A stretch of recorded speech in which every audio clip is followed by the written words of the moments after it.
চারটা বিয়ে করা সুন্নত কে জ্ঞান অর্জন করার জন্য সুদূর চীন দেশে যাওয়া কি সুন্নত না? যেই মুসলমান একটা সময় পুরো বিশ্বরে নিয়ন্ত্রণ করছে, এই মুসলমান কেন আজ এত অসহায়? কেন গাজার মুসলমানরা না খায় মারা যায়? স্রষ্টার সরাসরি সাহায্য বন্ধ হয়ে গেছে। স্রষ্টা একটা মাধ্যমে আপনার কাছে সাহায্য প্রেরণ করবো, এই মাধ্যমটাকে আপনার বিশ্বাস করতে হইব। ওটা যদি আপনি শিয়া, সুন্নি, খারেজি, হানাফি, রহদানি অমুক তমুক দলে বিভক্ত করে ওর সহায়তা আপনি না নেন, তো অবশ্যই ধ্বংস হবে। আসসালামু আলাইকুম। কোন একটা জাতি বা সম্প্রদায়ে টিকে থাকার জন্য সবচেয়ে বেশি গুরুত্বপূর্ণ বিষয় হলো ওই জাতি বা ওই সম্প্রদায়ের একতা। মুসলমানের মধ্যে কি একতা আছে? প্রশ্ন আপনার কাছে। শিয়া, সুন্নি, খারেজি, হানাফি, রহদানি, সেব, থুতু, কাসার হাজার হাজার দল। আমি হানাফি। রহদানিদের একটা কর্মকাণ্ড করে আমি বলি এরা মুনাফিকেরা, কাফের। কাফের হত্যা করা কি জায়েজ? পশ্চিমা শক্তিটা সুযোগ পাই, সুযোগটা কাজে লাগাই, ওরে মারলে আমি বাহবা দেই, ওরে মারার পরে দিন আমারে মারে। এই ফতোয়ার জন্য তুই কাফের। যদি কাফের না হয় এই ফতোয়াদের জন্য তুই কাফের। ওর দাড়ি নাই, মুজ বিছায় পানি খাইছে, ও কাফের। একটা সংগঠন যখন বুঝতে পারবো যে ওই সম্প্রদায় একতা পোষণ করে চলে, ওরা ছাড়লে তো আমি শেষ। ওই সম্প্রদায়ের কেউ ছানবো, কেউ আঘাত করবো। বিদ্রোহীরা জানে যে মুসলমানরা আঘাত করলে ওরা কেউ আগে আসতো না। শিয়ারে আঘাত করলে সুন্নি খুশি, সুন্নির আঘাত করলে শিয়া খুশি, রহদানের বিরুদ্ধে কথা বলে হানাফি খুশি, হানাফির বিরুদ্ধে কথা বলে রহদানি খুশি। সাতপন্থী আর আলেমে সুরাপন্থী একজনের একজনের খায়ালে চাইতেছে, ভুলে গেছে ওরা যে দুইজন মুসলমান।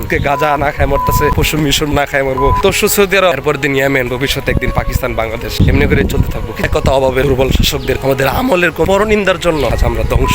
খলিফায়ে রাশিদিনের ইতিহাস, 35 দিন শাসনের অটোমানের 600 বছরের সাম্রাজ্য, সব আজ ইতিহাস। কেন? যেখানে আমাদের উন্নত প্রযুক্তির রণকৌশল দরকার, যুদ্ধ কৌশল দরকার, আমরা চিংড়ি হালাল না হারাম এই ফতোয়া নিয়ে ব্যস্ত। জ্ঞান, প্রজ্ঞা, শক্তি, কৌশল, এই সকল প্রয়োজনীয় জিনিসের অভাবই তো আজ আমরা ধ্বংস। আমার মুসলিম প্রধান দেশ, আমার থেকে বিদ্রোহীরা তেল নিয়ে মুসলমানদের উপর যুদ্ধ বিমান হামলা করতেছে, আমি ওনারে তেল কেন দেই? কি প্রশ্ন হয় না? আমি ইরান, আমি ইউরেনিয়াম সমৃদ্ধ করতেছি, পারমাণবিক বোমা বানাইতেছি, পশ্চিমা বিশ্ব আমার মুসলমানের দিকে আঘাত করার আগে হাজার ভাই বানে, অথচ আমি সেই মুসলিম দেশ পশ্চিমা বিশ্বের সহায়তা করতেছি যাতে ইরানি পারমাণবিক বোমা না বানাইতে পারে। চিন্তা করছেন আমি মুসলমান? কিছুদিন আগে সৌদি আরবের যুবরাজ বলছিল আমি আমেরিকার আর তেল দিব না। ঠিক আধা ঘন্টা পরে ইয়েমেন থেকে সৌদি আরবে হামলা হয়েছিল। এই হামলাগুলো কেডা করায়? আমরা কি জানি একটা কারণে মুসলমানরা বিধর্মীদের কাছে যে ধরা পড়ে গেছি আমরা নিজেও জানি না। এভাবেই যদি চলতে থাকে ভবিষ্যৎ মুসলমান প্রজন্ম বিধর্মীদের দাসে পরিণত হইব। যারা এগুলো বুঝতে পারছে, উপলব্ধি করতে পারছে, শির দ্বারা উচ্চ করে দাঁড়াইছে এবং ওদের খুব তাড়াতাড়ি বিধর্মীরা ধ্বংস করে দিয়েছে। কারণ কি? আমাদের মাঝে একতা নাই। মুসলমানদের ধ্বংস থেকে বাঁচার জন্য সবচেয়ে বেশি গুরুত্বপূর্ণ বিষয় হলো একতা। যেদিন আমরা মুসলমানরা একতা পোষণ করতে পারবো, আমরা বিশ্ব আমাদের পায়ের নিচে মাথা নত করবে। এটা আমি বলি নাই, নানা মনীষী বই লাগেছে। ভালো থাকবেন, সুস্থ থাকবেন, মুসলিম বীরের আদর্শ বুকে লালন করবেন। আসসালামু আলাইকুম।